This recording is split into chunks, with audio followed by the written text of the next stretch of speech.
Al-Iman TV, sarana penyubur keimanan. Bismillah, alhamdulillah, wassalatu wassalamu ala rasulillah wa ala alihi wa sahbihi wa man wala hawla wa la quwata illa billah, amma ba'd. Kaum muslimin pecinta iman yang dimuliakan Allah subhanahu wa ta'ala, alhamdulillah pada kesempatan malam ini kita masih diberi taufik oleh Allah subhanahu wa ta'ala, diberi ketetapan al-iman yang mana kita selalu senantiasa memohon kepada Allah Subhanahu wa taala agar ditetapkan keimanan kita dan kita diwafatkan di atas keimanan. Kaum muslimin pecinta al-iman yang dimuliakan Allah Subhanahu wa taala, pada kesempatan malam ini insyaallah kita akan lanjutkan bahasan tentang asabah bagian yang ketiga, yaitu ahli waris yang mendapatkan bagian tidak menentu, ahli waris yang mendapat bagian tidak tetap. Ahli waris ini selalu mendapat bagian atau akan mendapat bagian, namun bagiannya tidak menetap, bagiannya tidak menentu. Telah kita jelaskan pada bagian yang pertama dan yang kedua tentang al-asabah ini, dan pada kesempatan malam ini insyaallah kita akan berbanyak dengan latihan atau contoh-contoh dalam faraid tentang asabah. Masih kita menggunakan kitab Al-Faraid yang ditulis oleh Al-Ustaz Abdul Samad ibn Muhammad Al-Katib rahimahullahu ta'ala. Bab yang kita akan sampaikan, irsul asaba inda ijtima'ihim. Ahli waris asabah, bagian ahli waris asabah jika mereka berkumpul. Artinya jika terdapat sekian banyak ahli asabah, ahli waris asabah, maka bagaimana kita menyelesaikannya? Bagaimana kita membagikannya?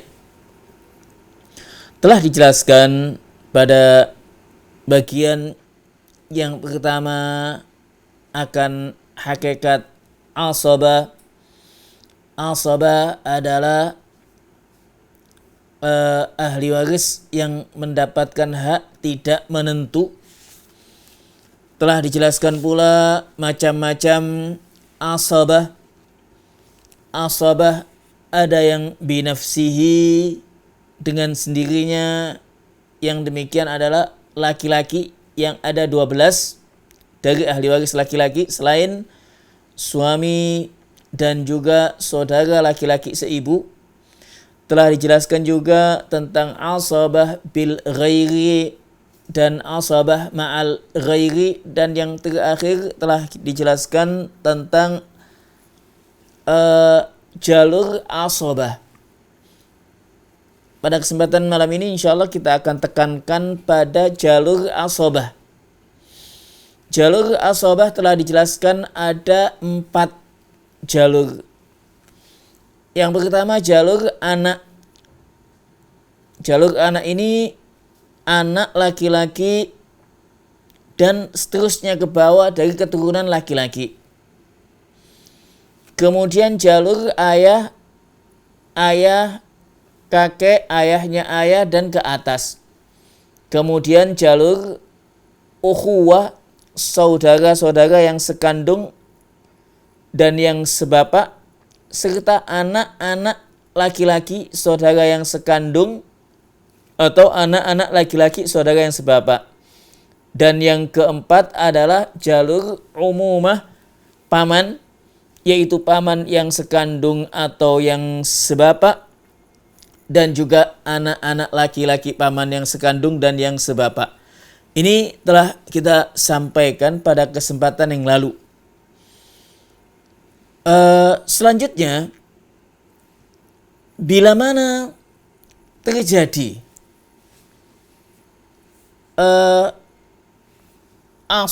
asabah ini ada, ahli waris asabah ini ada,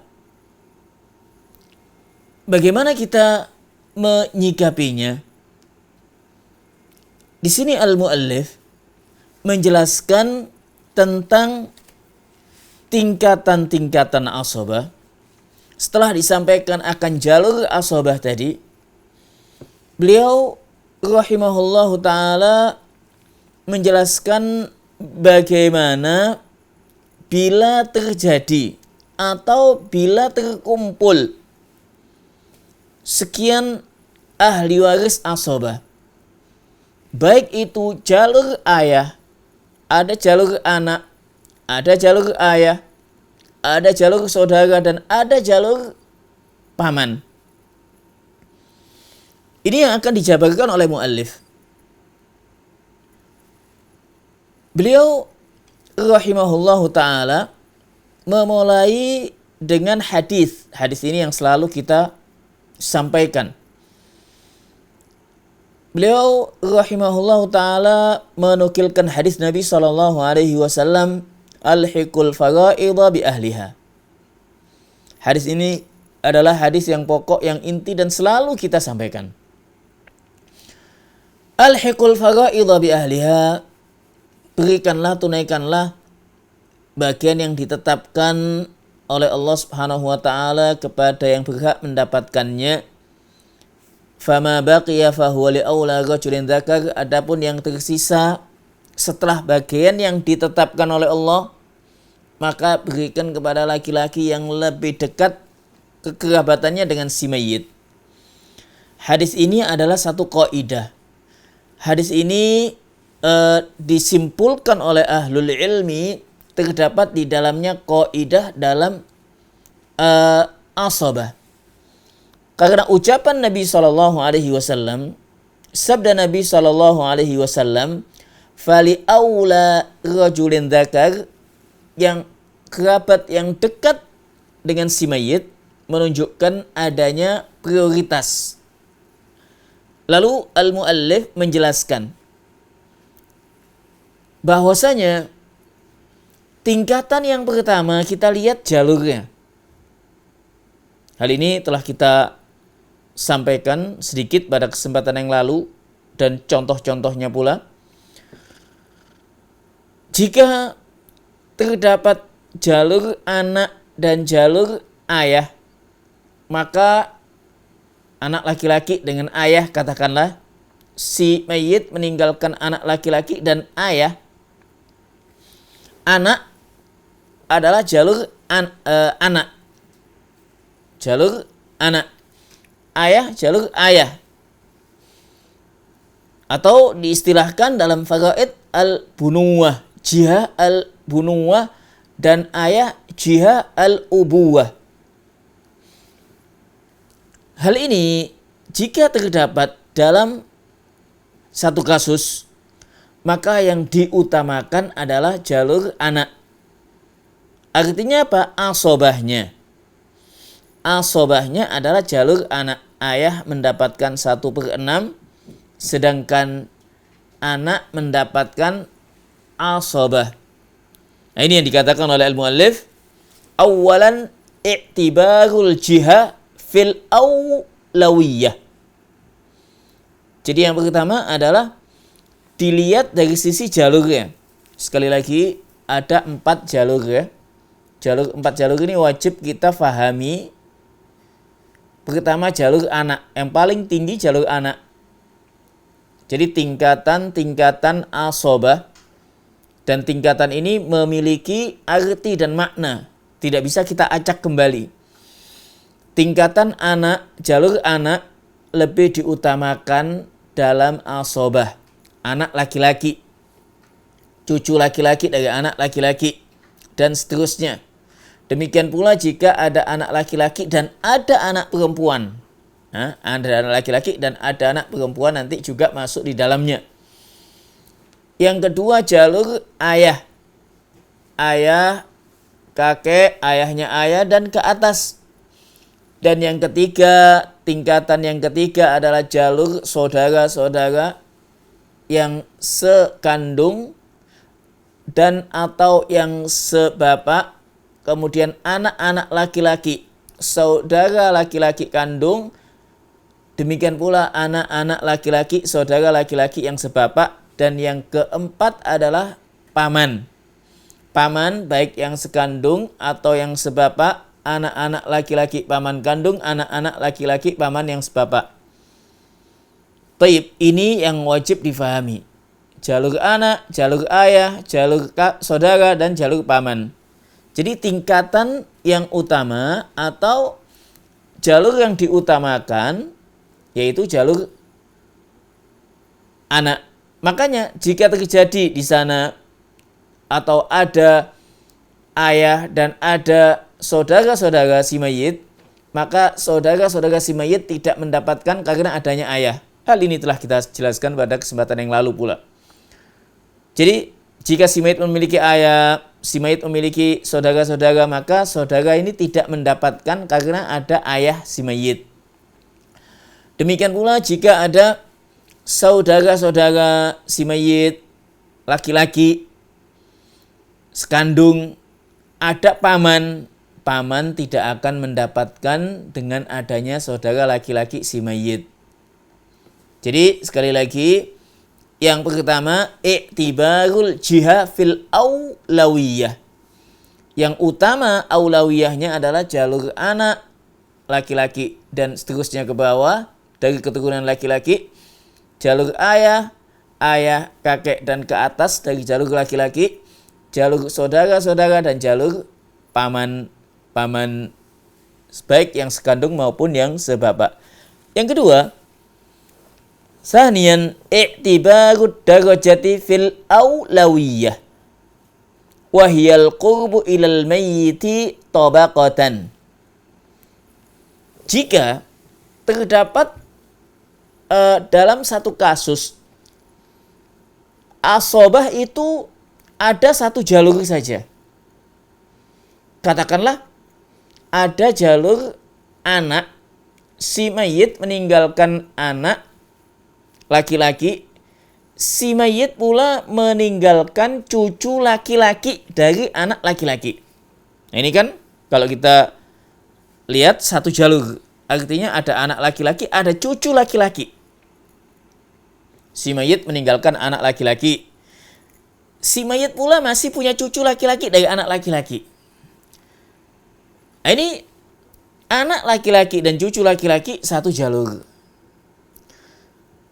Jika terdapat ada dua asobah atau lebih dalam satu jalur, maka yang lebih dekat kepada si mayit, derajatnya lebih dekat kepada si mayit. Tadi kita katakan ada anak, ada cucu. Maka anak laki-laki ini akan mendapatkan hak, adapun cucu tidak mendapatkan. Kenapa? Karena masih ada anak laki-laki.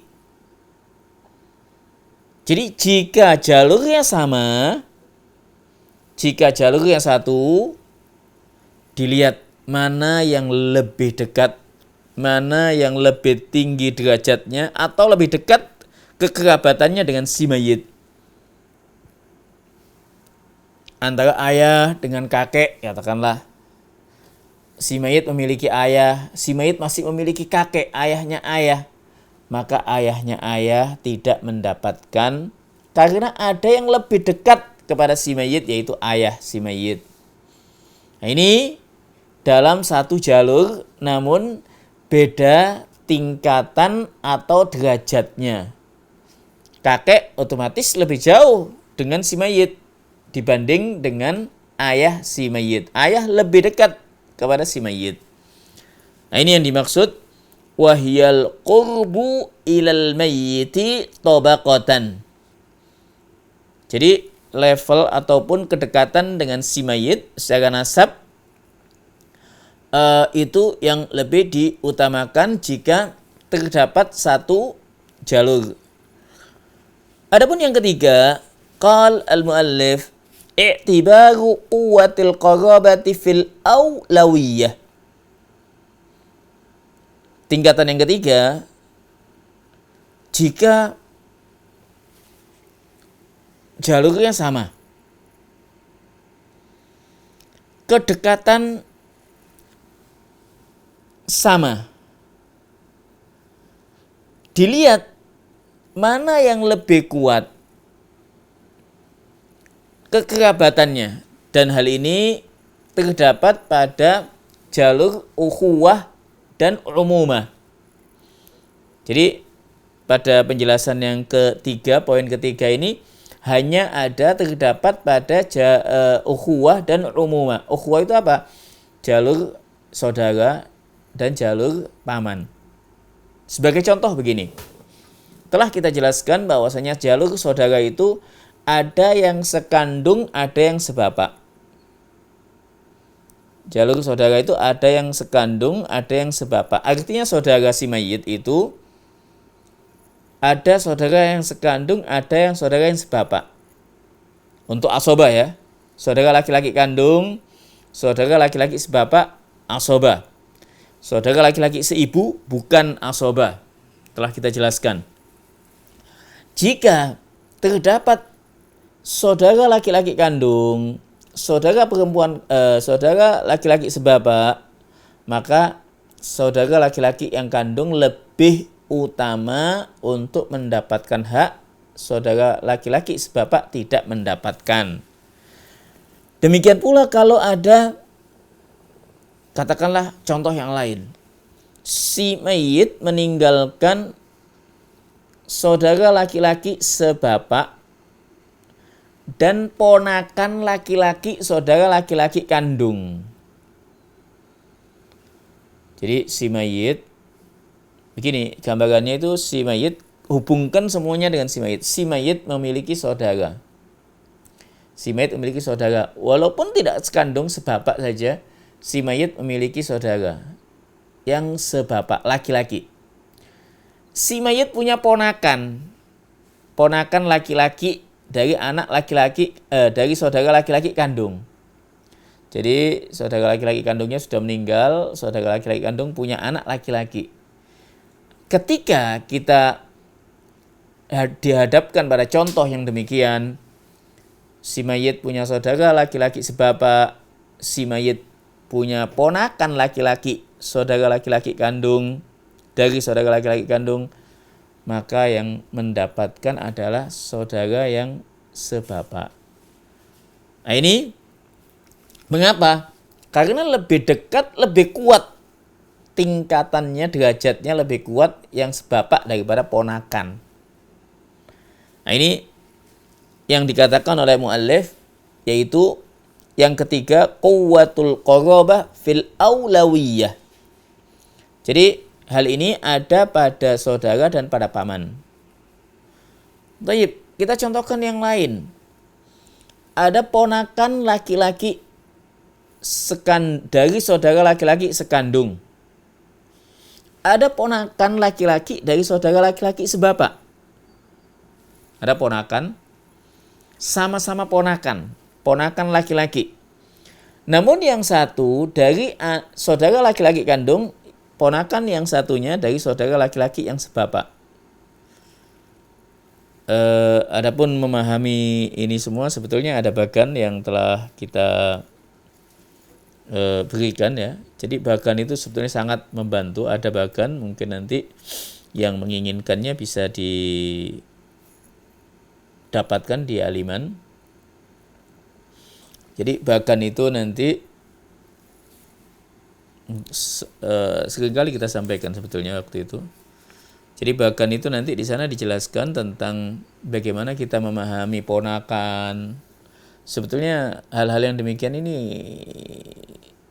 penting dan sangat urgent sekali pada masalah faraid. Jadi sekali lagi, ponakan laki-laki dari saudara laki-laki kandung dan ponakan laki-laki dari saudara laki-laki sebapak, yang kuat adalah ponakan laki-laki dari saudara laki-laki kandung. Adapun ponakan laki-laki dari saudara laki-laki yang sebapak tidak mendapatkan selama ada ponakan laki-laki dari saudara laki-laki kandung. dan seterusnya, paman, sepupu ya. Baik, kita bicara sepupu. Sepupu itu juga akan mendapatkan hak. Sepupu laki-laki dari paman saudaranya ayah ya. Nah, ini ingin saya tegaskan selalu. Paman yang dimaksud adalah istilah dalam bahasa Arabnya adalah amun. Amun itu saudara laki-laki ayah. Amun adalah saudara laki-laki ayah.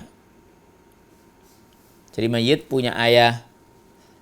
Ayah ini punya saudara laki-laki. Nah ini saudaranya ayah yang laki-laki itu am terhadap si mayit. Baik, paman memiliki anak laki-laki, otomatis sepupu dengan si mayit. Sepupu ini akan mendapatkan hak jika tidak ada penghalang-penghalang. Sepupu laki-laki dari paman yang sekandung atau sepupu laki-laki dari paman yang sebapak. Namun jika keduanya ada, maka yang akan mendapatkan adalah sepupu laki-laki dari paman kandung. Sepupu laki-laki dari paman yang sebapak kalah atau terdinding, terhalang dengan adanya yang lebih kuat, lebih dekat kepada si mayit. Nah, ini yang ketiga tentang jalur atau dilihat kekuatannya. Jadi sekali lagi ketika terdapat sekian asobah, maka kita mesti perhatikan 4 jalur dahulu. Jalur anak, jalur ayah, jalur saudara, jalur paman. Setelah itu kita melihat derajatnya. Jika dalam satu jalur itu terdapat lebih dari 1 asobah, beda derajatnya, beda levelnya, maka yang lebih dekat derajatnya, tinggi derajatnya, lebih dekat kepada si mayit itu yang mendapatkan, yang jauh tidak mendapatkan. Telah kita contohkan tadi antara anak dengan cucu laki-laki dari anak laki-laki dan cucu laki-laki, ayah dengan kakek. Nah, itu yang mendapatkan yang lebih dekat yaitu ayah. Anak dengan cucu yang mendapatkan adalah anak laki-laki. Adapun jika jalurnya sama,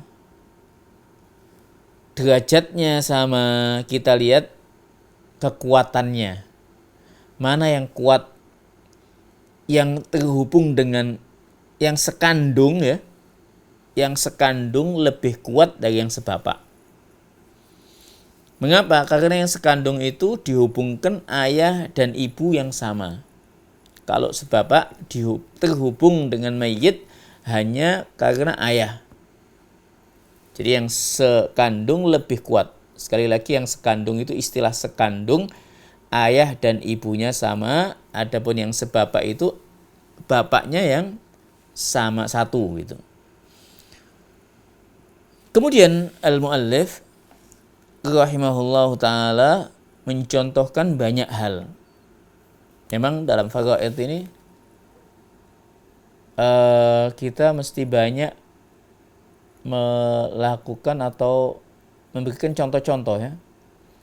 Contoh-contoh kasus dan banyak atau mudah difahami suatu permasalahan itu apabila diiringi dengan contoh-contoh kasus. Jadi baik itu kaitan ahli waris yang mendapat bagian tetap ataupun ahli waris yang mendapatkan bagian asabah. Di antara contoh-contoh yang dicontohkan oleh al-muallif setelah apa yang kita sampaikan, jika terdapat ahli waris asabah anak laki-laki namun lebih dari 1. maka dibagi sama. Seorang meninggalkan 3 anak laki-laki. 3 anak laki-laki ini asobah dengan pembagian yang sama. 1 bagian, 1 bagian, 1 bagian. Sehingga peninggalan dibagi 3. Beliau pun kemudian mencontohkan jika yang meninggalkan anak laki dan perempuan, ini pun asobah. Namun pembagiannya anak laki-laki 2 bagian, anak perempuan 1 bagian. Lidzakari mislu hadzil unsayain. Kemudian dicontohkan pula oleh al-muallif tentang asabah yang lain, yaitu tentang cucu laki-laki dari anak laki-laki. Ini juga sebagai bandingan kita ya, atau sebagai kefahaman kita, untuk mengetahui kefahaman kita. Seorang meninggal, ini yang dicontohkan oleh mu'alif pula. Seorang meninggalkan ayah.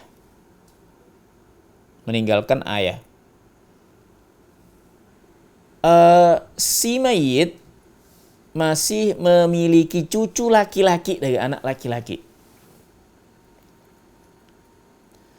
Jadi, loh kok bisa? Bisa saja. Jadi si mayit punya anak laki-laki. Anak laki-lakinya meninggal dahulu. Namun anak laki-laki yang meninggal ini punya anak laki-laki. Sebagai contoh ya, anggaplah ini si mayit punya anak laki-laki. Anak laki-laki ini meninggal tahun 99. Si mayit meninggalnya tahun 2005. Jadi kita membahas peninggalan yang tahun 2005. Si mayit fulan meninggal, yang mana anaknya laki-laki yang meninggal 99 punya anak laki-laki. Otomatis nanti posisinya cucu terhadap si mayit yang meninggal 2005. Si mayit 2005 meninggal masih punya ayah. Maka dalam kasus yang semacam ini, kita kembalikan lagi kepada kaidah yang telah kita sampaikan, yang disampaikan oleh muallif juga, bahwasanya asobah dalam contoh ini, yang berhak mendapatkan asobah adalah cucu. Cucu laki-laki adalah asobah. Adapun ayah mendapat 1/6. Apa yang ditinggalkan oleh mayit tahun 2005 itu akan jatuh ke ayahnya 1/6. Misalkan harta 300 juta. Maka ayah si mayit mendapatkan 50 juta. Sisa 250 juta untuk cucu. Loh, cucu ini kan masih kecil. Anggaplah cucu ini masih balita. Dia tidak tahu peninggalan si mayit.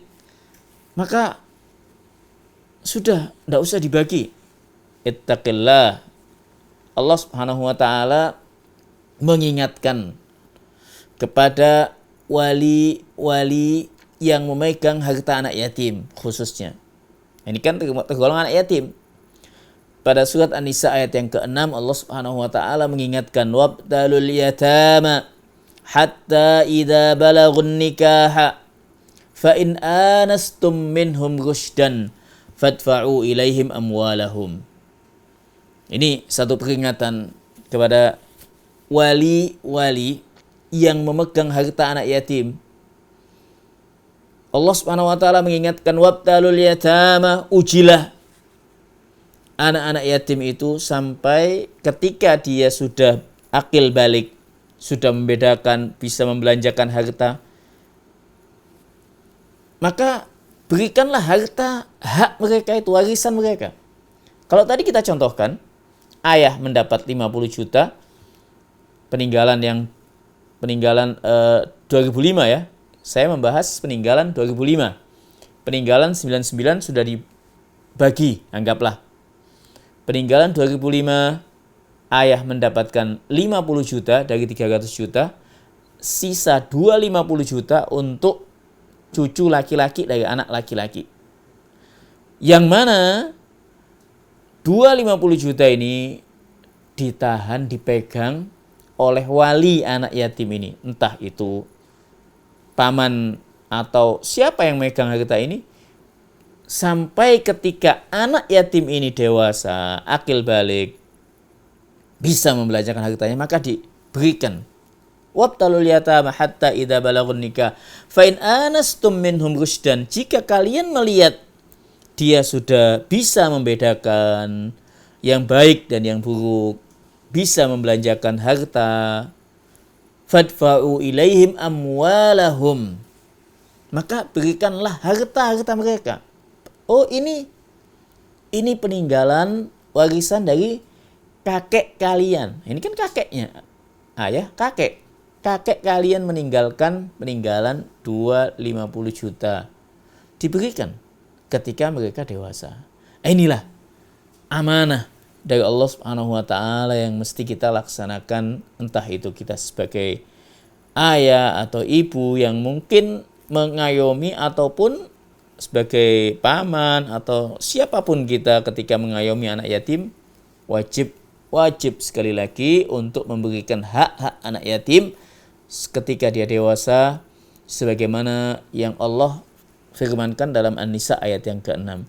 Jadi kembali kepada contoh tadi, ketika si mayit meninggalkan ayah dan cucu laki-laki dari anak laki-laki, maka cucu laki-laki inilah yang mendapat asobahnya. Tidak dikenal walaupun dia masih kecil, tidak dikenal demikian. Inilah keindahan syariat Islam. Dahulu di zaman jahiliyah, yang mendapatkan warisan itu hanyalah laki-laki yang kuat, yang bisa mendapatkan rampasan perang. Kemudian datanglah syariat Islam, dihapus semuanya. Anak laki-laki mendapatkan, anak perempuan mendapatkan, bahkan yang masih balita demikian ini tetap mendapatkan haknya. Semua mendapatkan haknya sebagaimana yang Allah tetapkan dan Nabi-Nya SAW sabdakan. Jadi sekali lagi, cucu laki-laki ini berhak atas, dari anak laki-laki berhak atas peninggalan kakeknya 250 juta jika peninggalannya 300 juta. Inilah yang menjelaskan, ini contoh yang menjelaskan kepada kita bahwasanya jalur anak lebih kuat daripada jalur ayah. Ini jalur anak ini kan anak ke bawah ini anak, ke atas ini ayah. Jalur anak lebih kuat daripada jalur ayah dalam asobah. Kemudian di sini ada beberapa contoh-contoh yang lain yang disampaikan oleh al-muallif kaitan dengan asobah. Asobah ini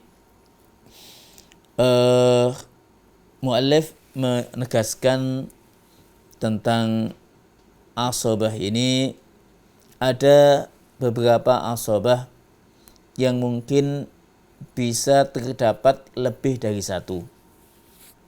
Artinya berserikat ya. Artinya ya sebagaimana tadi kita contohkan,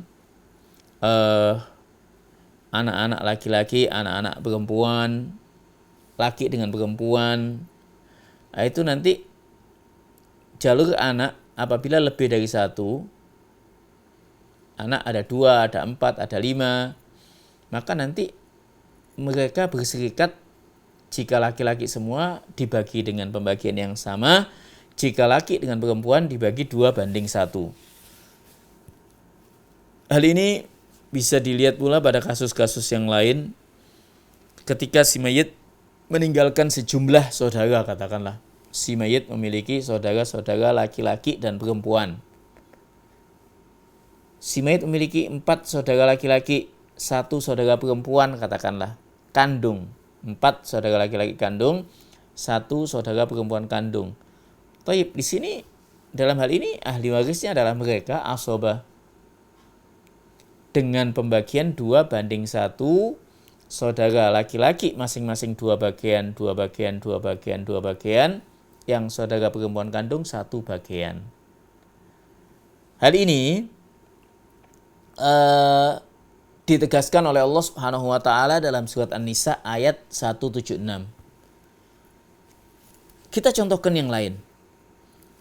Ketika seorang meninggalkan 1 saudara perempuan kandung dan ada saudara laki-laki sebapak, maka di sini saudara perempuan kandung mendapat bagian setengah, sisanya saudara laki-laki yang sebapak. Karena saudara perempuan itu tidak menghabiskan bagian.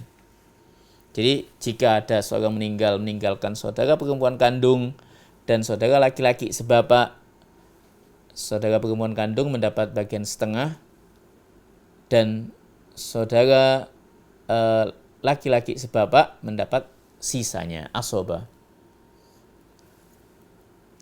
Apabila saudara perempuan kandung ini menjadi asobah dan ada saudara laki-laki sebapak, maka saudara laki-laki sebapak tidak mendapatkan hak. Sebagai contoh, seorang meninggalkan anggaplah 2 anak perempuan. Si mayit meninggalkan 2 anak perempuan. Si mayit masih memiliki 1 saudara perempuan kandung dan si mayit memiliki 1 saudara laki-laki sebapak. Ini mungkin contoh ini sebagai penutup dari bahasan kita kaitan dengan asobah. Jadi si mayit meninggalkan 2 anak perempuan kandung, 2 anak perempuan, ya. 2 anak perempuan.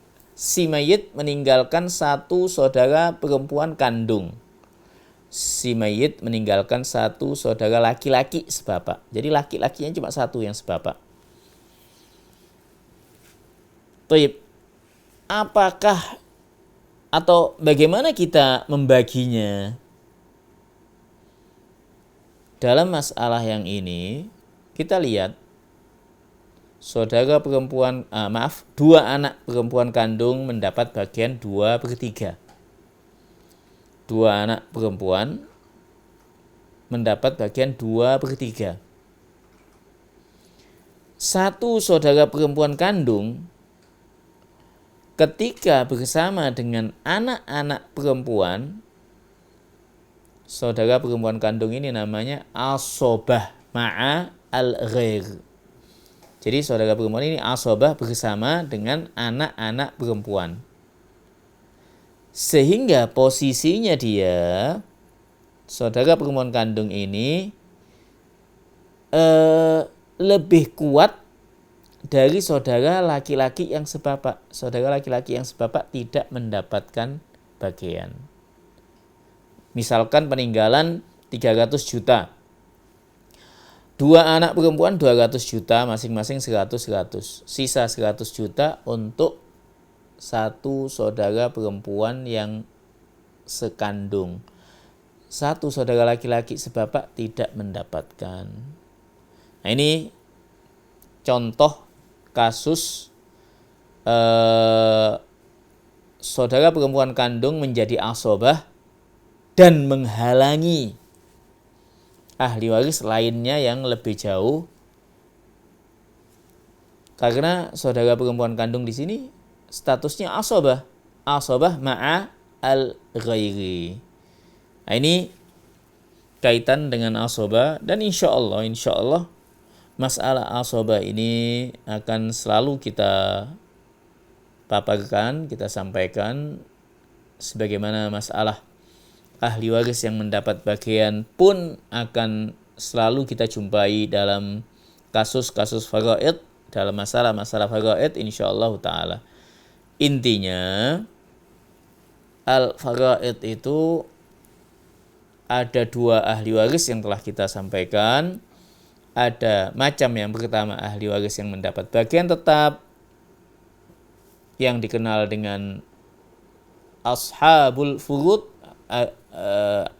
ahli waris yang mendapat bagian tetap, dan ada yang kedua asobah, dan ini kembali atau dilandasi hadis Nabi SAW, hadis Abdullah ibn Abbas dalam Sahih Bukhari dan Muslim, al-hiqul fara'idha bi ahliha fama baqiya fahuwa li aula rajulin dzakar. Hadis ini yang selalu kita sampaikan dan senantiasa kita sampaikan dalam masalah faraid, karena itu hadis yang utama dan pokok yang di dalamnya terdapat macam ahli waris yang mendapat bagian tetap dan yang kedua ahli waris asabah.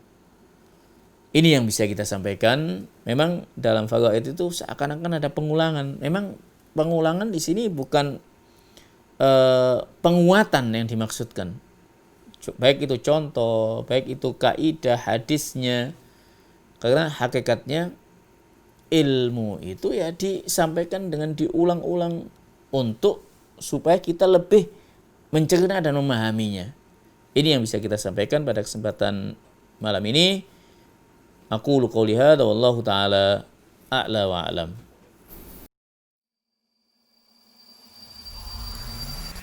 Al-Iman TV, sarana penyubur keimanan.